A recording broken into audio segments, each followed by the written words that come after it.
Alright guys, I'm just doing a quick little video on Novelkey Cream switches. This is actually my first time trying some. I bought them right when Novelkeys just restocked. I was wanting to see if the hype was real. And first off, they're not a bad switch. Are they the best linear? Probably not in my opinion. One thing about them is they claim they are self-lubricating. I'm not sure how that's possible. They're just made with palm.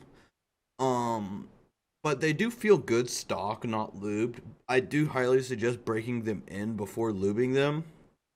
So I broke them in for a little bit before lubing them, and I just tested them in my hot swap board, put them in there.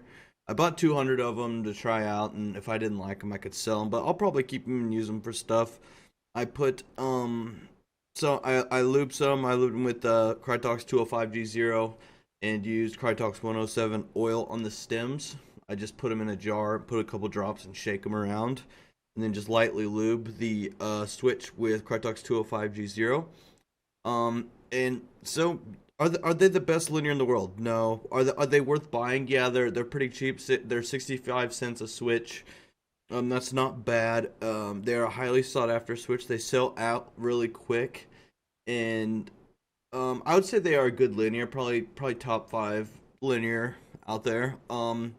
So it's a 55 gram actuation force. It's a 70 gram bottom out with 4 millimeters of travel total, and it's a nice cream switch, a nice cream color, so it can go with a lot of stuff. They are a pretty sturdy built. Like the leaf on it is pretty decent, and the little legs from the leaf are pretty strong. Like some switches are really flimsy down there.